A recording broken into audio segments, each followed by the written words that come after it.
సంధ్యావందనం చెయ్యవలసినటువంటి కర్తవ్యం ఉన్నటువంటి వాళ్ళు ఎందుకు అర్ఘ్యప్రదానం చేస్తారు 3 సంధ్యలలో? అందులో ప్రత్యేకించి ప్రాతఃసంధ్య తెల్లవారుజామున సంధ్యావందనానికి అంత అవసరం ఎందుకు వచ్చింది అంటే, ఆయన సూర్యనారాయణమూర్తి ఉదయించేటప్పుడు ఆయన ఉదయించకుండా చేసేస్తే ఇక లోకములకు కాంతి ఉండదు. సూర్యుని యొక్క గమనం లేకపోతే ఆ చీకటి వలన ధర్మము లుప్తమైపోతుంది. ఆ రాక్షసులు ఏం చేస్తారంటే అసలు సూర్యోదయం జరగకూడదు అని చూస్తారు. అలా చూసేటటువంటి రాక్షసులకు మందేహులు అని పేరు.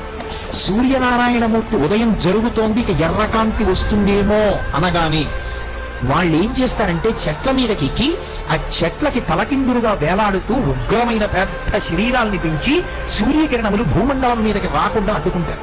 ఇక సూర్యుని యొక్క కిరణములు పడకుండా ఆపేటటువంటి సమయంలో సూర్యుడు ఉగ్రమైన స్వరూపాన్ని పొందుతారు. ఒకసారి నా కర్తవ్యతానిష్టకి, నా కారుణ్యానికి ఎదురొస్తున్నారు, మీరు నన్ను ఉదయించకుండా అడ్డుకుంటున్నారని చూస్తాడు. ఆయన యొక్క కాంతి చేత తప్తమవుతారు. వాళ్ళు తప్తమై ఆ వేడి భరించలేక చెట్ల కొమ్మలలోంచి ఆ కింద ఉండేటటువంటి సముద్రంలోకి పడిపోతారు, లోహిత సముద్రంలోకి పడిపోయి మళ్ళీ వాళ్ళు తేలుకొని సాయంకాలం అయ్యేటప్పటికి మళ్ళీ చెట్లు ఎక్కుతారు.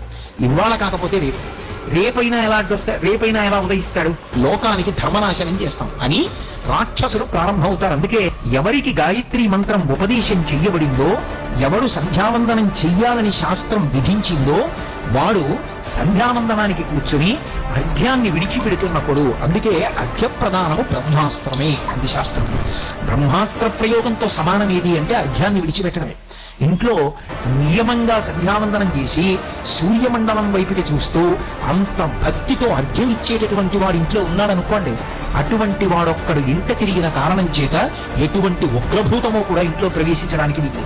వాళ్ళు అర్ఘ్యప్రదానం చేసి పళ్ళెంలో నీళ్లు విడిచిపెట్టగానే సూర్యమండలం వైపుకి తిరిగి ఆ మంత్రాన్ని స్వరంతో చదివి అర్ఘ్యప్రదానం చెయ్యగానే ఈ మంత్రముల యొక్క ప్రకంపనలు అక్కడ వరకు వెళ్ళి ఒక్క దెబ్బ కొట్టాయి.